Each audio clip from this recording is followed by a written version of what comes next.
Welcome back to the I Can Do Anything podcast. My name is Colin. Today I am talking about NBA basketball.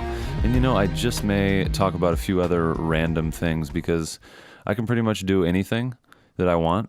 So I want to first begin with some stuff that's happening with NBA League Pass. I got some things to address. To the people out there who run NBA League Pass, I can't watch games in replay. And that's kind of important to a guy like me because I can't stay up late enough to watch most of these games. I haven't been able to watch a game in replay for the last I've tried the past 3 days and haven't been able to watch them. So I really haven't watched a ton of NBA games since last episode, which was Monday, I believe. And that kind of makes it difficult to talk about NBA basketball on a podcast.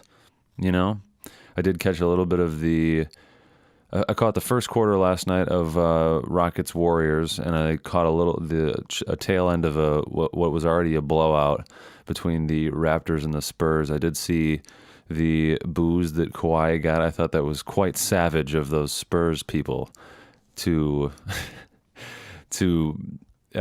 cheer for Danny Green as they did player introductions, and then the very next player that they introduced, Kawhi Leonard, they just straight up booed him.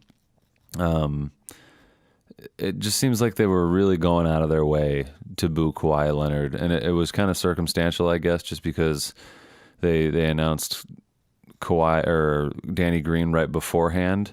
And that doesn't generally happen when you see a star leave a team and then they go back and play at home, at their old home. It's generally just the star that goes in whatever the departure was, whether it was a trade or usually it's free agency. But in this case, there were two players, one who just was kind of a part of a trade and never really was making the I want to be traded stance or the statement that Kawhi Leonard was making.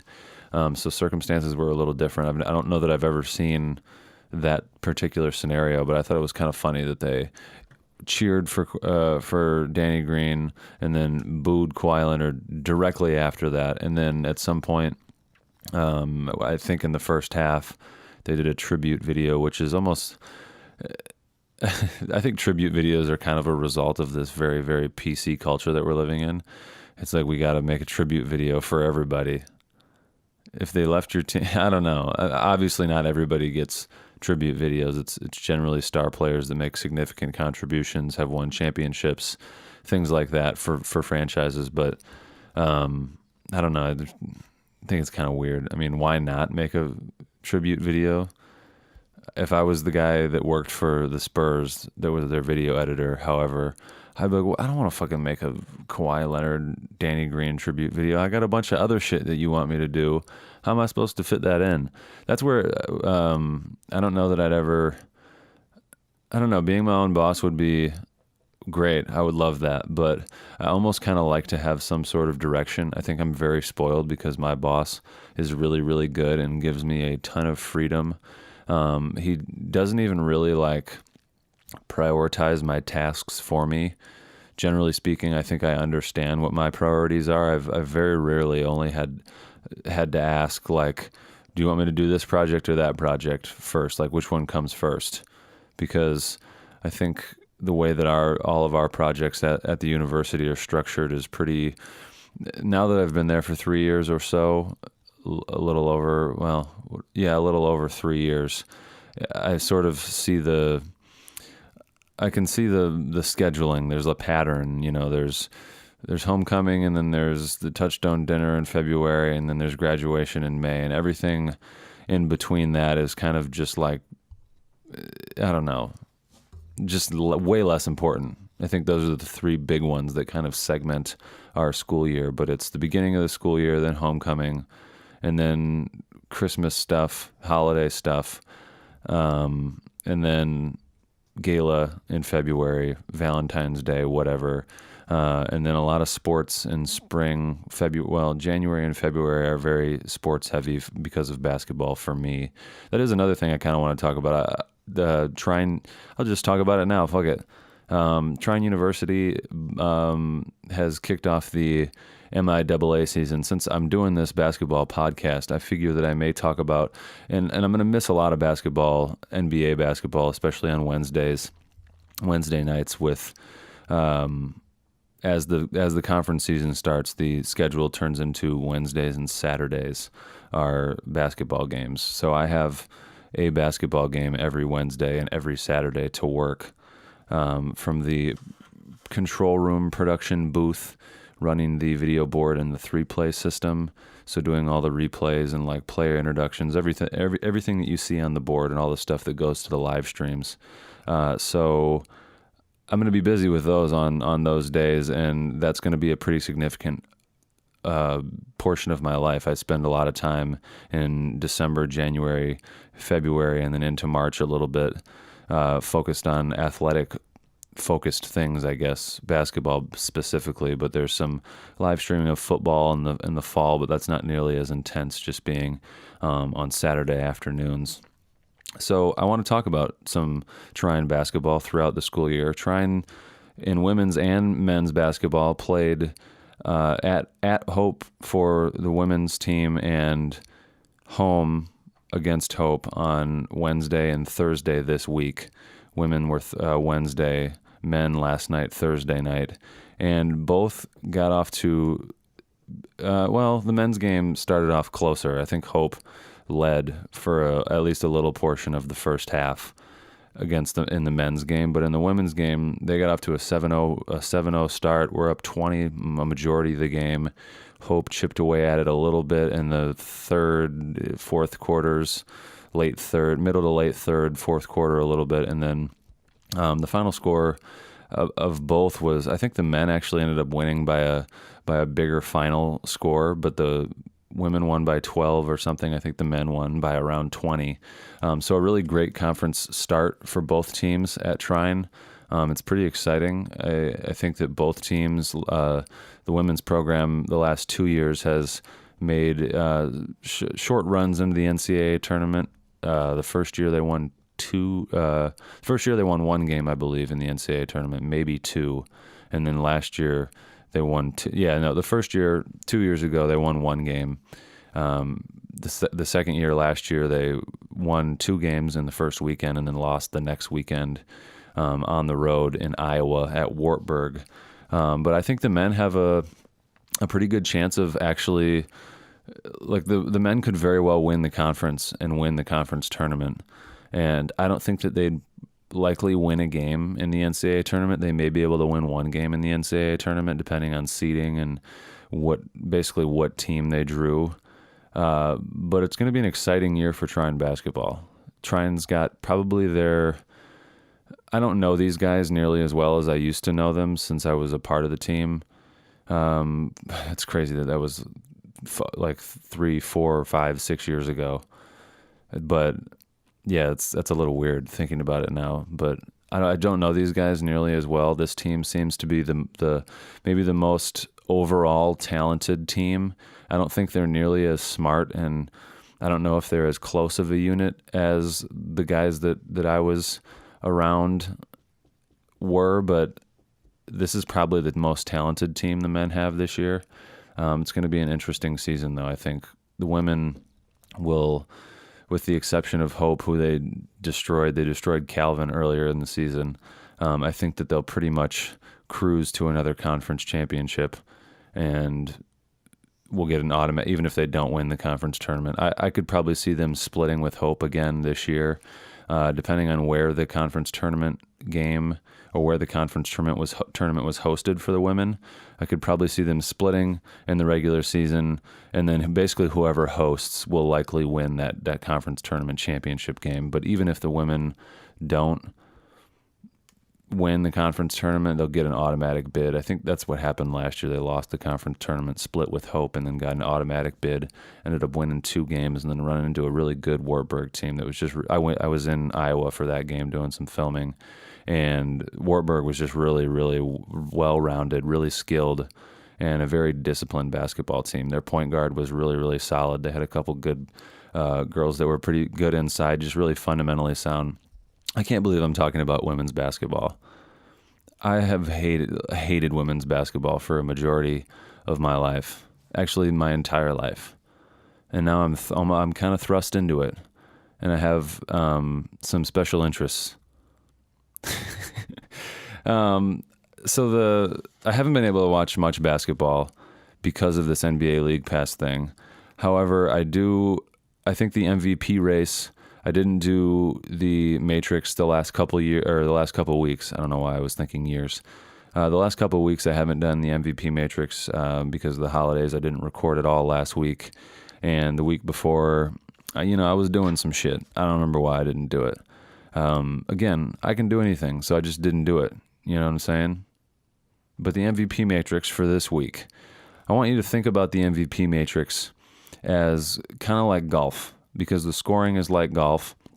And like golf, well, there's 8 categories. So there's 8 categories that every player can be graded on, those being points per game, assists per game, blocks per game, steals per game, rebounds per game, plus minus 3-point percentage and field goal percentage, and then win percentage for the team that they're on. So 8 categories, and then the 9th hole, so to speak, of the golf game is the overall standings for that particular week for MVP, and I do a top 6 for the MVP race because that's kind of just how it happened at the beginning of the year. The first week, there was 6 guys that seemed like they were MVPs, and I've been adding people ever since. The team that the player is on must be over 500. So because there were some guys this week, every week I'll just add people basically that I think are deserving of MVP or that are in the conversation for the most part. It's basically star players that are over 500. So if their team isn't over 500 for the week, then they just don't get their stats added up and they aren't a part of the matrix that week. And at the end of the season, whoever has the highest or the lowest total, I guess, so to speak, so that's where the scoring comes into play. The scoring is all the players are. The stats are divvied out, what all the stats are for each player for the specific categories, and then I rank them for every category. So first, second, third, so on, in points per game, assists per game, rebounds, blah, blah, blah. And the player who's in first, so points per game, James Harden, would receive 1 point, and then the last player, Kyle Lowry, would receive 17 because there are 17 players involved in the matrix for that particular week. And then you add up all the scores from all 8 categories. Whoever has the lowest is the MVP for that week.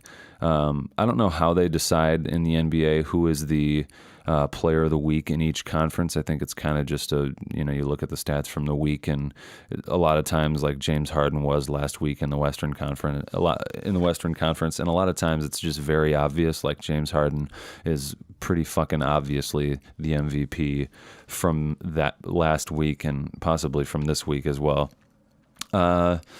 So the MVP matrix for this week, I added James Harden, and I added Victor Oladipo, and I added Paul George, because I talked last week, or the last week of recording before Christmas break, I talked about adding James Harden and Paul George because they're 2 star players that are now on winning teams. And scared me. I thought my computer timed out or something. Well, my computer did time out. But I was worried that the recording would stop, but it didn't. What was I saying? Fuck. Oh, so those guys are now on winning teams. And so I added them to the matrix. And then Victor Oladipo was also added because he was injured for a good portion of the beginning of the season. So I didn't really think that he was deserving of an MVP, but I think he's the best player on that Indiana team. They played well without him. So I don't necessarily think he's really. I mean, Victor Oladipo is going to get damn near no consideration for MVP. Why should he? But because I'm such an objective guy, and I'm trying to make this MVP matrix as objective, and I'm trying to get down to the bottom of this MVP thing, because I think for the most part it's bullshit who has gotten MVP the last several years. And I'll address some of that this week. I'm starting to notice some trends. And then teams that weren't 500 who had players in the matrix. The Memphis Grizzlies, Mike Conley was taken out for the week because they're below 500, and then Blake Griffin, Anthony Davis, and Kemba Walker were taken out. That Anthony Davis one is a big one because over the last couple weeks, month, basically, for the majority of the season, the Pelicans started off really well and then have deteriorated slowly and are now below 500. But Anthony Davis has been at the damn near the top of the MVP matrix for a majority of the season. I know he's been in the top 3 most of the season, actually. So without further ado, I feel like I've been putting it off for a little while, and I know you're excited about this. Giannis Antetokounmpo is number 1. I'm not going to pull out the week. This is for week 12, by the way. This week we're in is week 12 of the NBA season. The last one I did was week 9. Now, I don't remember where he was. I'm not going to pull out the week 9 MVP matrix from my filing cabinet because I can do anything. Are you noticing a trend? So Antetokounmpo finished with 51 points and is in first. Paul George, a new addition to the matrix, finished second with 64 points. So there's quite the big discrepancy. I think that for a lot of people, Antetokounmpo is probably the MVP right now, thus far. And I think by the matrix, he would probably be 2, not only for this week, but he's had a lot of first, second, and third place finishes in the matrix thus far. I want to say he's been in first and second every week. But I think he's far and away, the numbers in the matrix kind of tell you that he's far and away the MVP thus far this season. Durant finished third with 66 points. Kawhi Leonard finished fourth with 67 points. Nikola Jokic finished fifth with 68 points. So from third to fifth was really close, a point separating each of them. And then LeBron finished sixth with 69 points, and he's missed the better part of a week and a half, almost 2 weeks now. So is it 2 weeks? Yeah, it's been 2 weeks since Christmas. Is that right? I don't know. Anyways, so then the rest of it, I hesitate to even read the rest of it because I keep doing this every week. It's supposed to be a top 6. But then the rest of it was Curry, Harden, Westbrook, Embiid, and Kyrie Irving tied, Ben Simmons, Kyle Lowry, Victor Oladipo, Damian Lillard, Tobias Harris, and DeMar DeRozan. So the MVP top 6 this week: Giannis Antetokounmpo, Paul George, Kevin Durant, Kawhi Leonard, Nikola Jokic, and LeBron James. I know people don't want to hear Nikola Jokic finishing 5th in the MVP for this week. Because who the fuck is talking about Nikola Jokic for MVP? More than likely nobody. I think most people are talking about James Harden because he's on this unbelievable scoring run, which is fine. Whatever. But I have some stats that kind of tell you a lot about why in my MVP matrix. It's funny that I just put him in here for the first week and he finishes 8th, where a lot of people probably have him like 1 or 2 right now. I know people before LeBron got hurt had him at 1. Curry's been at 1 or talked about at 1. I think Anthony Davis has received a lot of talk about MVP. So James Harden finished first in points per game, but then finished, third in assists per game. So great there. That's a low score right out of the gate, 4 points through 2 categories. But then finishes, okay. It's funny. It's almost like I want to hate on him. But then finishes third in steals per game. Again, great. Who would have ever expected James Harden to be third in anything in steals per game? James Harden has, I believe, 2.1 steals per game. Yeah, 2.1 steals per game, which is quite absurd, actually. He's kind of known as a bad defender, and he's certainly stepped it up this year and quite a bit last year. Even there was a year or two before last year that he was atrocious, and people were sharing Vines back when Vine still existed. So it must have been 2, 3, 4 years ago now. But of him just playing like god awful defense. So then in blocks per game was sixth or something like that. Rebounds per game, he was down towards the bottom, I believe. Like fifth to last in rebounds per game. And while I was doing it, I was like, oh, wow, James, as I'm adding them up, I'm like, oh, wow, James Harden's total might be low. But then you go to plus minus, and he's down towards the bottom. Where's he at? Didn't I even put his?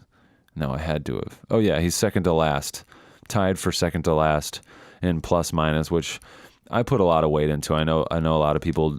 There are people out there that don't put a lot of weight into plus minus, but I put a lot of weight into it. I think it can certainly be kind of a skewed factor and statistic to tell how valuable or how good a guy is at basketball, because there's just a lot that goes into it.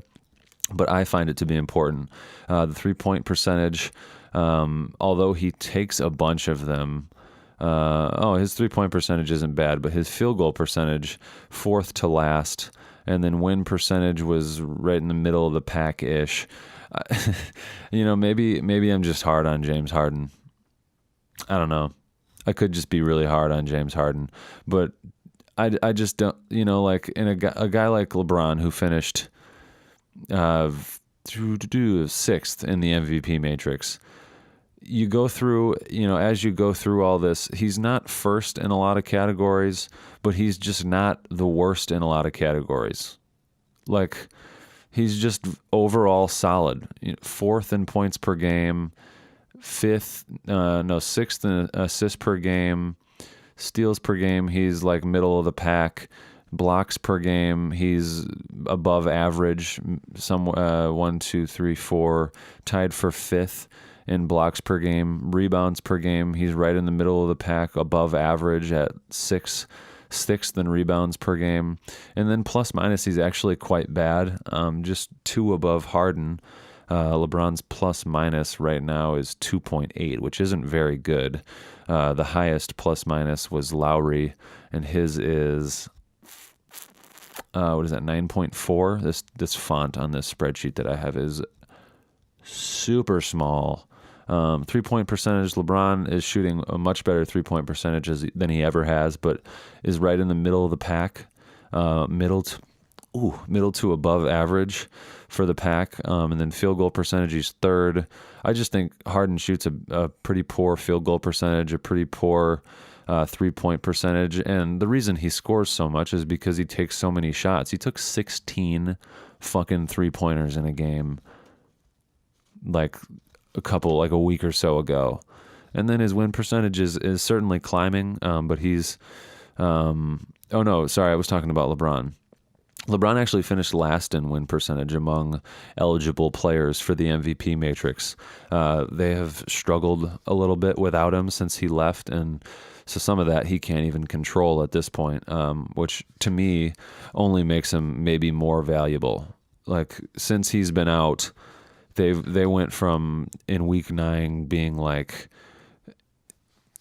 second to, they were second in the West at one point, but I think when he went out, they were like 4th or 5th in the West, and they have certainly dropped now. Hey, what do you know? I've got the standings right in front of me. They're actually just barely above 500. They're .553 in win percentage. They are 1, 2, 3, 4, 5, 6, 7, 8th in the West right now, so just barely in the playoffs. The Sacramento Kings are behind them, 2 games out of the playoffs. LeBron and the Lakers are 5 games out of first place, though, which is really still very fascinating. The West is certainly stretching out a little bit. There's 1.5 games between first and second. Denver is in first, and OKC is actually in second. I think Paul George certainly finished in the MVP matrix because he has had a really, really solid last 2 or 3 weeks. He's played really well. Russell Westbrook has not played very well over the past 2 weeks. His field goal percentage was dead last at, what's he shooting? 41%. Is that 3-point percentage? Well, he's 4th to last in 3-point percentage at 23.6, and his field goal percentage actually isn't horrible at 41.6%. It's really not terrible at all. but amongst the best players in the league in field goal percentage, he finished last. Antetokounmpo and Ben Simmons are tough as far as that category goes, because all their shots are around the rim, and I guess for them to be performing the way that they are, especially Antetokounmpo, you've got to be an overall dominant force to be able to get to the rim as easily and as much as they do, and to shoot such a high percentage from that close. Because, even guys that do get to the rim can still shoot bad percentages because they get to the rim, but they're not under control, or they're just not, they get their shot blocked or whatever it is once they get to the rim. But Antetokounmpo and Ben Simmons just shoot a really high percentage. Antetokounmpo shoots 58.6% from the field, and Ben Simmons shoots 57.6% from the field. So Harden's 41. It's not terrible, but just amongst the best players, not necessarily the best. There were some other things that I wanted to talk about as far as the MVP matrix goes. Guys like Kawhi Leonard, again, very, very well-rounded, just, not really overwhelming. He doesn't finish first or even second. Him and Kyle Lowry finished second in win percentage, right behind the Bucks, who are first. And that I think is a big catalyst as to, obviously playing well results in wins. So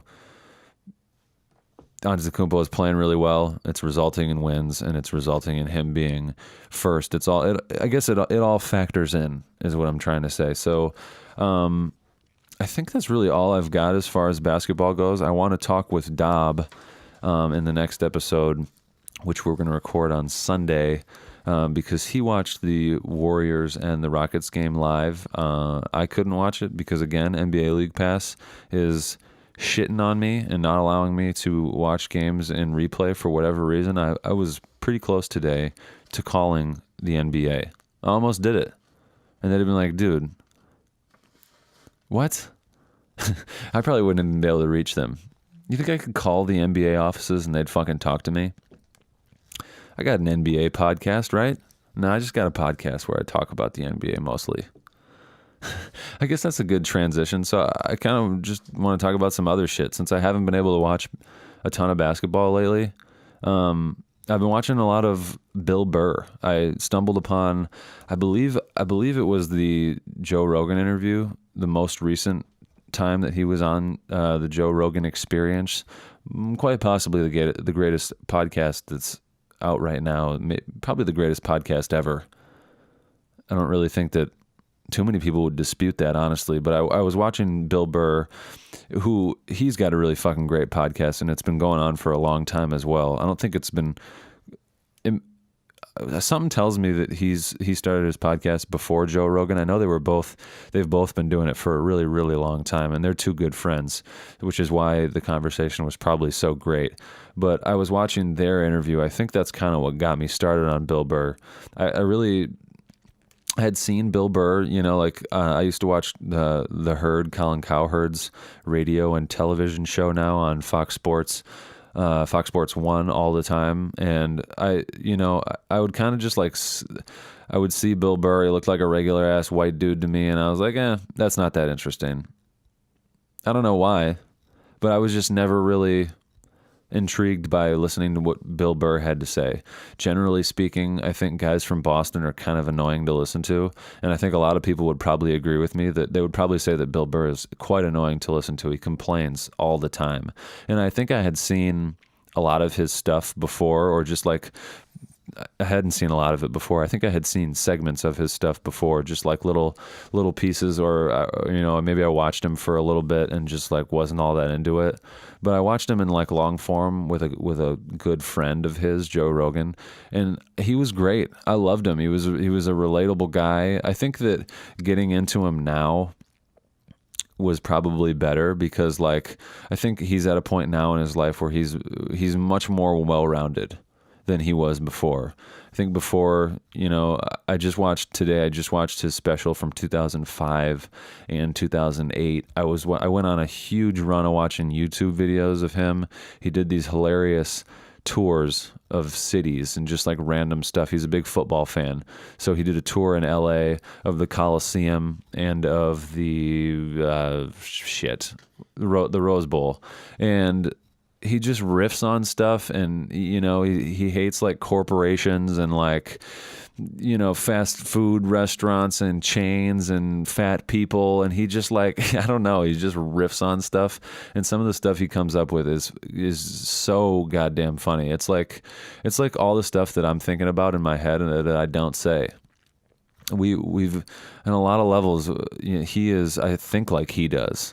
He thinks marriage is really stupid. I think marriage is one of the dumbest things you could do. And now he's married. Like it's interesting having heard a lot of his stuff now that he's like, the first thing I was viewing of his was him, 3 or 4, it might have even been sooner than that. It might have been like within the last 2 weeks on Joe Rogan. He's 50 now. And then, now a week and a half later, after listening to that or watching it on YouTube, I guess, I'm watching stuff from 2005 when he was single and just completely shitting on like the concept of marriage, and his thing about population control is so goddamn funny. He's been like preaching about population control in, it seems like, all of his specials. I think I've watched 4 or 5 of them now. I watched so after watching the Joe Rogan Experience, I watched his 2 most recent, and then actually today, which is like a week and a half after watching that Joe Rogan Experience interview and his first 2 specials, I watched his 2 oldest specials. And it's funny how like he's kind of just talking about the same stuff, putting some twists on it. And especially in these tour videos that he does, he just like somehow or another finds a way to bring it back to people getting ripped off by banks. He talks so much about like not trusting the banks, and he does a tour from Rhode Island where like he just is talking about people being rich, and he brings stuff back to like, corporations and banks fucking you over. And he just like he's just ripping on people. And he's just so transparent. He's always making fun of this like Me Too movement stuff. And even since 2005, like before all of that, like he's talking about how much he hates feminism in 2005, before that shit was even like cool to do. I don't think it's cool to hate feminism necessarily, but like it's certainly becoming like this new thing where people are, I guess, sort of pushing back on this whole feminism movement. I don't think that it's necessarily a mainstream thing to be. I think the mainstream thing is to be pushing the feminism movement, but there's certainly a lot more comics that are going for this sort of like unsafe type of comedy approach. My favorite comedian actually shares a lot of that. I think the reason any person likes a comedian is because they relate to the things that they say, or they think a lot of the same ideas politically, and just everything is politics when it comes down to it. Sports is politics, anything is politics at the end of the day, because we're all humans, and that's all politics is. There's a bunch of fucking humans making rules and setting things up how they're supposed to be according to some book that everybody's reading, or whatever it is. And so I think in that aspect, I think in a very similar way to, I never even said his name, Andrew Schultz is my favorite comedian, and he's kind of going that same route and has been doing it for a while. Andrew Schultz is actually the #1 comedian in the world, and it's cool. I've been watching listening to his podcast for the last, him and Charlemagne's podcast, The Brilliant Idiots, for the last 4 years or so. I've found them randomly while watching probably a Breakfast Club interview on YouTube, and then found their podcast and was like, holy shit, this is like a thing that's been going on for a little while. And then I went back and watched or listened to every single one of their episodes and the way they were doing it, sort of when they started, they would release the full podcast episode on iTunes and SoundCloud and whatever else, just audio. And then they'd put little clips on YouTube, like little 15, 3-minute, 20-minute, whatever segments. And they'd do like maybe 3 of those an episode. And then so what I would always like listen to the episode, or I would watch the YouTube clips and the 3 YouTube clips, and then how did I do it? I would like watch the beginning of each YouTube clip, I think, and like see how it started. And then I'd listen to the full podcast. And whenever it got to the start of that video, then I'd switch over to the video, watch that segment on video. But now they just released the full episode on video on YouTube every week. And before they weren't doing that at all. And I think that's sort of, I mean, that's what podcasts sort of are now. Most podcasts, as I'm speaking on a podcast that isn't video, but most podcasts are video. I think it just depends on, I don't do video because I do enough video that I don't want to have to edit this shit. I just want to, I just want to fucking put it up and just say things and then just upload it. And that's all you really have to do. As far as audio editing goes, I mean, you can certainly edit audio quite a bit, but I don't really feel like doing it since I edit video professionally my entire day. And I come home and I just want to talk about some shit, talk about fucking NBA basketball, the greatest invention on earth. And then I don't want to edit anything. So I think it's interesting. Like every time I've been wanting to do a podcast of my own, and it's evolved so much for the last the last 10 years or so. I think I've explained on here that I have a radio background. I'm a radio reporter, a local news reporter, but my grandfather started one of the very first FM radio stations in I want to say the world, but I think for the country for sure, in the Detroit area in Michigan. So there's always been kind of an interest for me as far as radio goes, and I think that's all podcasts are. They're basically, I'm talking into a radio microphone essentially right now. I'm just not at a radio station. Now there's no more gatekeepers really. Like I basically have my own radio show. No one can tell me that I don't. So like I've always kind of been interested in this. I can remember I've just always bouncing ideas around in my head, and with friends of mine as I've gone throughout college. Yeah, I remember with my good buddy JR, like I downloaded this app called Spreaker, and it's like where you can just like share audio. You just record on your iPhone basically, or whatever your phone was at the time. And you can just have your own little radio broadcast from your phone. And I was going to do that with JR, and it just kind of never happened. We were always just doing other stuff. And I did some of my own while I was in Europe, study abroad. Me and my buddies would sit on our balcony and just fucking talk. And we called it Tomato Time. And it was this thing, we just sit on our balcony in Prague and talk about random shit.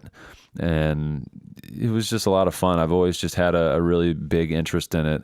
And the format has kind of always been very similar. I always wanted to have me and friends talking, just like regular ass conversations. And then it became with JR, it was like me and one of my great friends who I have like a really interesting dynamic with. I think that's what the Brilliant Idiots is. It's like Andrew Schultz, who is in a lot of ways like me, that just are pretty standard white dude that like, I don't think I'm funny because I'm not a stand-up comic, but I know that a lot of my friends laugh at the shit that I say. I don't think that I'm like I don't think I'm stand-up comedian funny at all. I think I'm just kind of situationally funny, and just like, I just say shit kind of matter of fact sometimes. Maybe you found yourself laughing throughout the duration of this particular podcast or others before. But I don't know. And then Charlemagne the God is this black dude who's kind of out there sometimes, and that's what JR is. And, they're both just kind of saying random shit. And I always kind of wanted that to be my structure of my podcast, like me and one of my friends who hosted a podcast together. And then I had this idea that I wanted it to be like me as a sole host, and I would have a different guest every week. And I started to do that on my YouTube channel, in the middle of these little video blogs that I was doing. And like I mentioned before, like I just can't edit that much video. Like video editing is my passion. Like making videos is what I love to do, but I can't do it the entire day. I don't think I'm crazy enough. Like there's a lot of people that I think success in a lot of ways just is like how much time you're going to put into it. I'm actually reading The Outliers right now by Malcolm Gladwell. And that's like a lot of it is just putting the fucking time into it to be a professional. And I think, the more insane you are about something, the more you're going to do it. There's a story in The Outliers about, I believe his name is Bill Joy, and he's a incredible programmer who made computers what they are today, basically. And he just like all he wanted to do was program, like from day to night. And like I really love basketball. I've talked about this before. Like I really love basketball, but I don't know if I can just watch it day to night. Like I can't do it all day, and I don't think I can really do anything all day. I feel like I have too diverse of a group of interests. Like I can't just do one particular thing all day. So I found myself while I was making those I was fucking making a bunch of videos for work, and then after work I would go home, get some leftover food, heat it up real quick, scarf it down, go back to my office and spend 4 hours editing more video, like of my own personal stuff, making these video blogs. And it was just kind of too much. And so I wanted to find a way to still get my thoughts out there and be creative, because a lot of the work I do at the university is kind of dumbed down creatively because it's a university. It's just very cut and dry in a lot of ways, and there's very few projects throughout the year that I get very much creative control on. I think I certainly have a say in a lot of the stuff that I do, but for the most part, I'm shooting what I'm kind of told to shoot. Not necessarily what I'm told to shoot, but the overall storyline of the projects I'm doing is created by someone else, and then I just kind of get creative within, shooting particular scenes or particular, testimonials from a student or a faculty staff member or whatever it is. So there's not tons of room for me to be creative and kind of do my own thing, and I think that's what this is. But it's interesting how every step along the way, like as these things have evolved, I continue to find stuff that is like, fuck, somebody's already doing that shit. And that's what The Brilliant Idiots was like 4 years ago. I was like, holy fuck, these guys are so much better at this than I would ever be, and they're just doing what I want to be doing. That's amazing. And then I start doing this, and I stumble upon Bill Burr, I've been listening to his podcast now. And it's a guy fucking sitting at a microphone saying a bunch of shit. And his is so rambly. Like he's just doing little bits here and there. His Boston accent bit is really funny. He's from Boston, but doesn't necessarily have a Boston accent. But in some ways he kind of does, because he mocks it so much. And his Boston accent mocking is really funny. He mocks like feminists, and like his woman feminist voice is really fucking funny. And he does this voice that he made. All the voices are actually kind of similar, but he does this voice he makes when he's like speaking as someone from a corporation, or just, I don't know. Bill Burr is really fucking funny. I'm sad that it took me this long, but it's almost kind of better this way, because I can just binge the fuck out of it. I've been watching Bill Burr stuff all day, every day, pretty much, the last like 4 days when I'm not doing anything. Like the past couple of days at work, during the bulk of the day, I've just been logging footage from past basketball games that I filmed. I filmed a couple of the games right at the beginning of Christmas break. As we were really, really short-staffed for the broadcasts, we just did a minimal broadcast because we knew that there probably wouldn't be a ton of people at the game or watching the game, and we were short-staffed anyways. So we just ran the live stream with just one main camera that was operated on it's a little PTZ camera that's like mounted on the wall. I think it's bullshit and that we should invest in real cameras, but I kind of understand why we're trying to like, you just want to put a product out there, I guess. And this isn't really how I think about it, but from a overall university standpoint, like they just want to put a good product out there. They want it to be, maybe competitive, hopefully slightly better than other broadcasts at our Division III level, but they don't want to put a ton of manpower and money into it. So they built these PTZ cameras that are mounted to the wall that can be operated from a joystick by one person. So technically speaking, you can have one person operating 3 cameras, but like 2 of them really aren't that functional. And I don't know, it's not how I would have gone about it. But so we just, for those couple games, ran a very minimal broadcast, and then I went and shot some interesting looking good footage, because when we have kids running the remote cameras that are down like underneath the baskets, they're horrible. Like these kids, I've been working with kids that like have never used a video camera in their life, or like just used a little home camera, or they use their phone to record Snapchats. I don't know. So the footage is terrible. It's just really not usable for a highlight video, and they want all these really interesting, like they want a hype video like these Division I programs have and like these NBA programs have. But like, an NBA team every night in every arena is shot on 10 plus, probably in some cases 16, 20, something like that, cameras in an arena, all done by paid professionals with cameras that are, roughly $10,000 to $20,000 more expensive than our dinky little $400 cameras.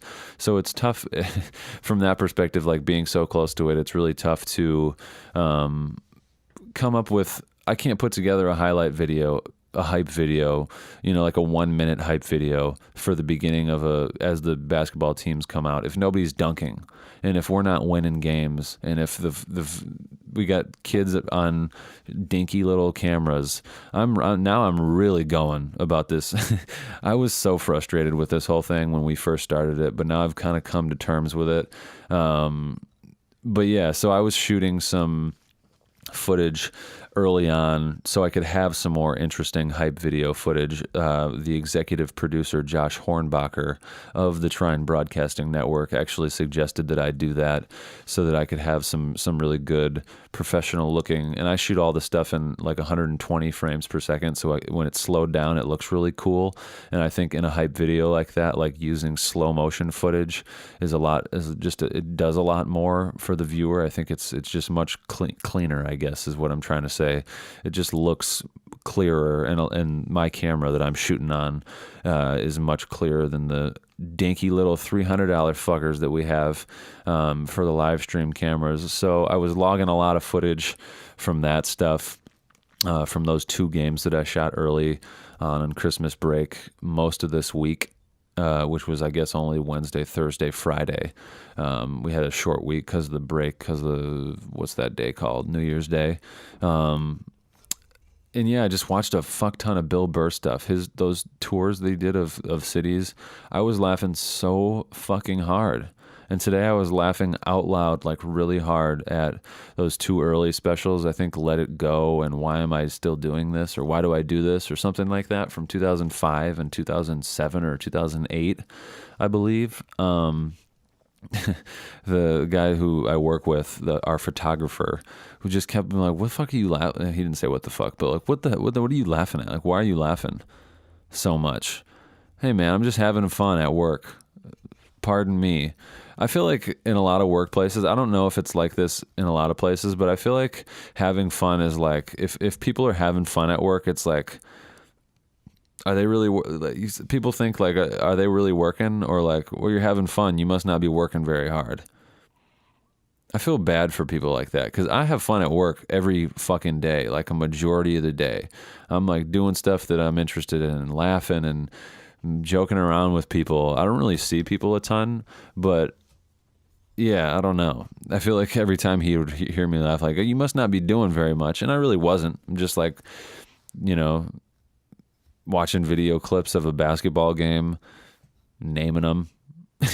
Mo Hunter, inside score layup, DVX 200, 190, 120 frames per second, MTI, like just logging a bunch of shit so that I can find stuff easier.